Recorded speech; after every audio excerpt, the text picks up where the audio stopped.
Hello everyone, welcome to the Market Outlook. Gaurang Shah here from Geojit Financial Services.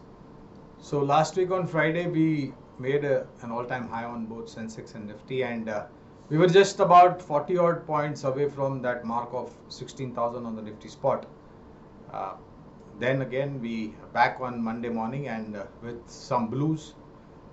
As I speak to you this Monday afternoon, there is a correction of 550 points plus on the Sensex, 160 points negative side on the Nifty, that is minus 550 on the Sensex and minus 160 odd points on the Nifty spot.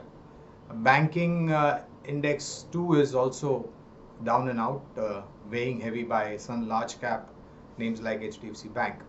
But having said that, I think broadly, like we've been speaking, markets are in this consolidation zone, and it's only prudent to spend a little bit of more time consolidating in this range of 15,800, 15,900 on the higher side, and on the lower side 15,600 to 15,500. So our sense is that this consolidation will continue for some more time before decisively the Nifty makes it move beyond that mark of 16,000 and so on and so forth for the Sensex.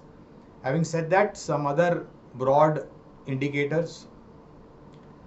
Luckily, with the announcement of OPEC plus nation of increasing the production of crude oil, we are seeing downtick on both Brent and NYMEX. As I speak to you, 70.70 is the price of NYMEX per barrel, that is dollar per barrel, and Brent is somewhere close to about 72.6070. Marginal downtick, but I think news flow over the next couple of weeks could possibly decide the fate of crude oil in the international market, the price of crude oil, and of course, where does our oil pool account stand. Rupee dollar, well, again hovering around at 74.80 as I speak to you, and the view is that it will be plus minus 25 to 50 paise on the rupee dollar equation. Earnings which are unfolding on the first quarter front, well, whatever we've seen up until now, at least there were no red flags is what I can say. There are a lot more earnings to unfold as we go forward, and today later on in the day we will have numbers from ACC, cement big boy, and on Friday we'll have another big name announcing the numbers post market, and that is Reliance Industries, and of course in between you will have many more other names.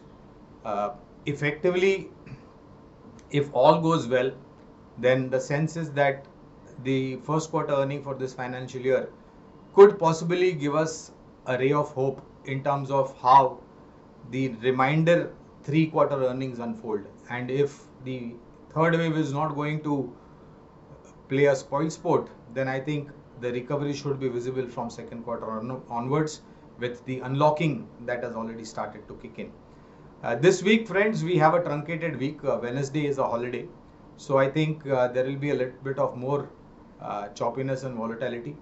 And this correction that we are seeing in the last 1.5, 2 hours is more because of the kind of indicators we are getting from the global front rather than any local news as such. So this consolidation will continue, but overall, as I have been maintaining, corrections are a great opportunity to buy into certain strong names, sector dedicated names. And if I have to speak of one such sector to you this time, which of course I have referred to earlier also in our conversation, is the cement sector. And I'm quite sure ACC numbers that will unfold later on in the day, that is possibly just after the markets or just before the markets, numbers are going to be a bellwether as to how the entire cement sector unfolds the numbers. And if the verbatim is right by the management, and what I have been speaking to you earlier, that compared to last year monsoon season, the offtake of cement bags is relatively much higher this monsoon, and that tells me that numbers are going to be very strong from the cement companies, especially the large cap and the mid cap names, and higher sales number will also drive in a little bit of positivity on the margin front. Remains to be seen how operationally efficient each and every company stands when it comes to profitability. But overall, the view is that this is one particular sector, cement sector, that you should definitely keep in mind, and use all opportunities to label into large cap names on which Geojit as a brokerage house has coverage. ACC is one of them, Ultratech, Ambuja, Grasim, to name a few large cap names. Amongst the mid cap universe, starting with Sri Cement, Dalmia Bharat Cement, Ramco Cement, JK Lakshmi Cement, and all these players have great dealer distribution network as well as manufacturing capacity spread across pan India. So with government spending and private capex, improvement in the real estate sector, which is also one of the largest consumer of cement, our sense is that this particular cement sector is going to be in the spotlight. Banking may face a little bit of headwinds for this quarter because of the severe lockdown in the month of April and May. So you might have a little bit of elevated levels, gross and net NPA, not only for banking, but overall banking and finance could see a little bit of choppy weather in terms of numbers for the first quarter, but recovery is definitely visible from second quarter onwards. So try to get into some strong names and use all opportunity to nibble into some strong sectors. And once again, humble request, don't get attracted to names which have started to run up 50, 60, 70%, and historically speaking, they have been wealth destroyers.